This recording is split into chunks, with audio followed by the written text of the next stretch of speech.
we've gone from a simple question about Niger to a 3-day media storm about whether Trump calls families and what he says when he calls these families.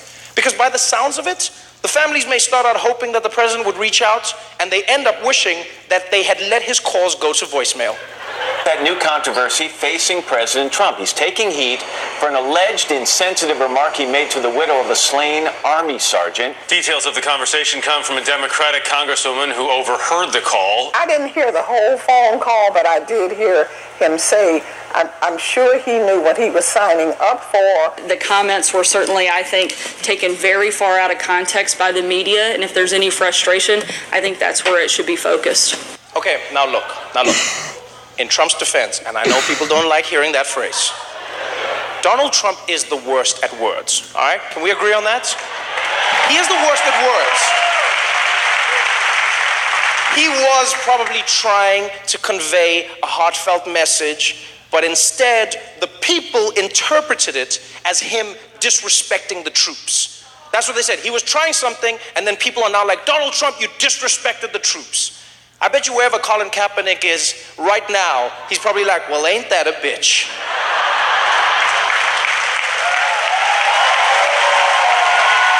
Because that's not what he was trying to do.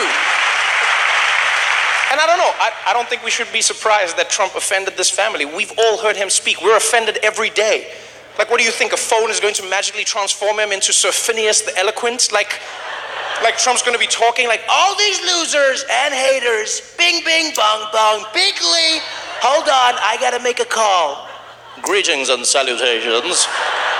My soul is awash in a great flood of sorrow as I reflect upon your circumstance. Fare thee well. Right, where was I? Little Rocket Man! It's not going to happen.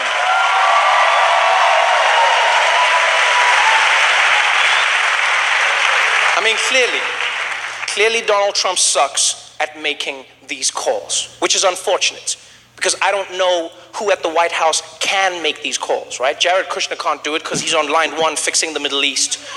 You don't want Sarah Huckabee Sanders calling because she'll tell you your son didn't die. And then 30 other people can't do it because they've all been fired. There's nobody who can make the calls. Okay, maybe Melania. Melania can make the call. That's who. Although I don't trust her to not sneak in her own personal agenda. I wouldn't be shocked if she was like, I'm so jealous for the loss of your husband.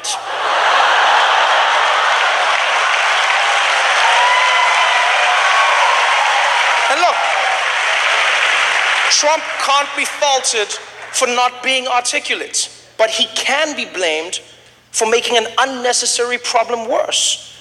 Right? Because when people accused him of being insensitive, he could have just said, I apologize, it wasn't my intention to offend anyone. But instead, he acts like this. Didn't say what that congresswoman said, didn't say it at all. She knows it, and she now is not saying it. I did not say what she said, and I'd like her to make the statement again, because I did not say what she said. I had a very nice conversation with the woman, with the wife, who sounded like a lovely woman, did not say what the congresswoman said. I didn't say it. I didn't say it, no. I didn't say it. No, I didn't say it. Come on, Donald, just say you're sorry, Donald. But I didn't do it. I want to talk about my tax cuts. Donald, no, we're not going to talk about tax cuts until you apologize. I hate you. You're not my real voters. You know what, Donald?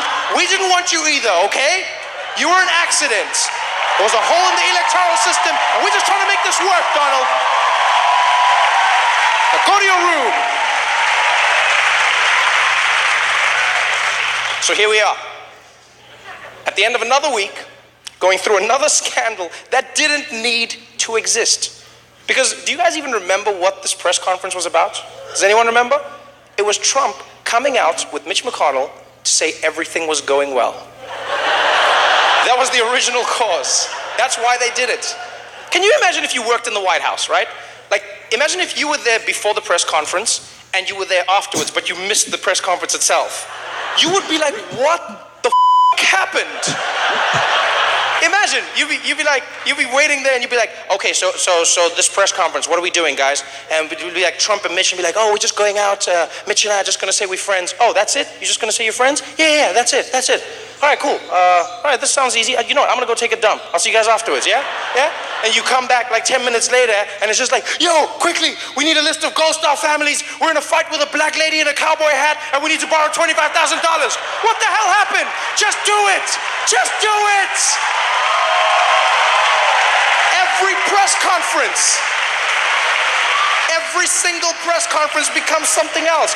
Think about it, every press conference. Like the other time, it was like, okay, what's this press conference about?